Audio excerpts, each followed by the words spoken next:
Good morning, my brothers and sisters. Welcome to episode 66 of Be With Me. We are in John chapter 3, where Jesus is giving a precious but also a rebuking commentary to a particular individual by the name of Nicodemus. Yesterday was a bit of a rebuke where he said you weren't prepared for the opportunities that I've been giving you. The stuff that I'm teaching you is in the Old Testament. And you haven't been you haven't been doing your part. I think he's saying to Nicodemus, you could have done better, you should have done better, you're the teacher of Israel. And now he's going to give him even more mind-blowing stuff. This is from John 3, chapter 3, verse 12. If I have told you earthly things and you do not believe, how can you believe if I tell you some heavenly things? No one has ascended into heaven except he who descended from heaven, the Son of Man. And as Moses lifted up the serpent in the wilderness, so must the Son of Man be lifted up, that whoever believes in him may have eternal life. So there's this great promise at the end of eternal life. It's like, hey, I want to get there. How do we get there? Start with verse 13. No one has ascended into heaven means that Jesus has entered into the counsels of God and remained there. That is, it's a claim of his to be God. He's saying, I am qualified to be a part of the Trinity. In other words, it's a claim to God. And except he who is descended from heaven. Now, here's the cool thing about Jesus, is not just that he's God, but that he's descended. With the ascent part of this verse, he wouldn't be God, and he wouldn't be qualified. And without the descent, he wouldn't care. So it makes all the difference that he's qualified and he cares. So the ascending says he's qualified to do this crazy salvation thing that he's going to pull off. The descent says that he cares. What kind of a God do we serve? An ascending God, holy and just and amazing, but also a descending one who cares enough to come down and help us. All right, verse 14, even crazier. And as Moses lifted up the serpent in the wilderness, so must the Son of Man be lifted up. Now, this is a theme in the book of John. The lifting up of Jesus is, when you have lifted up the Son of Man, you will know that I am he. When I am lifted up, I will draw all men to myself. Those are later verses in John. So let's go back to the Old Testament. This is Numbers chapter 21, verse 4.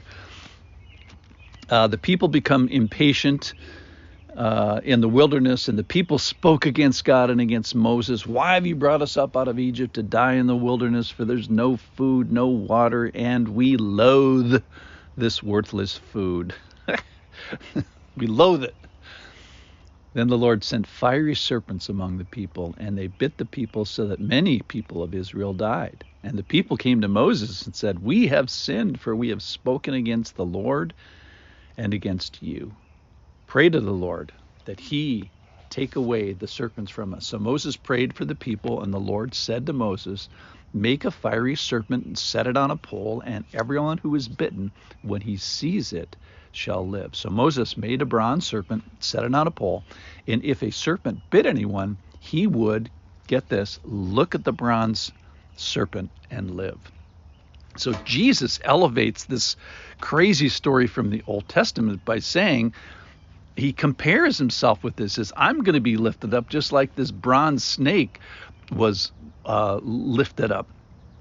So a couple teaching points, I think, from that is God's familiar with rebellion and sin, that's for sure. Secondly, that salvation is not of yourself, it's external. Thirdly, that God has made a way, thank goodness, thank God, thank Jesus.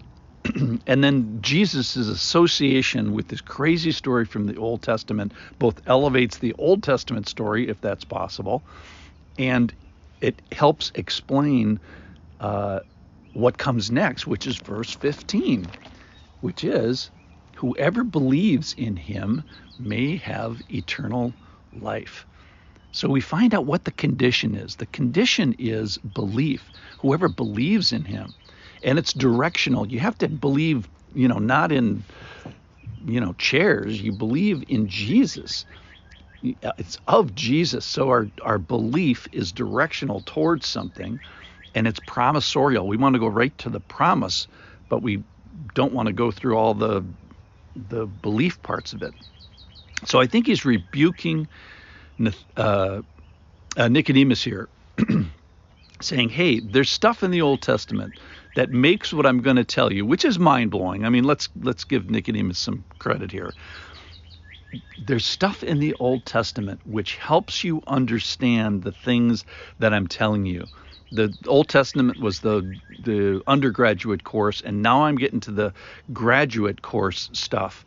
That is, you must be born again spiritually, and it's tied with belief and trust and entrusting, and it's going to be someone that's lifted up on a wooden tree, which is, of course, Jesus on the cross.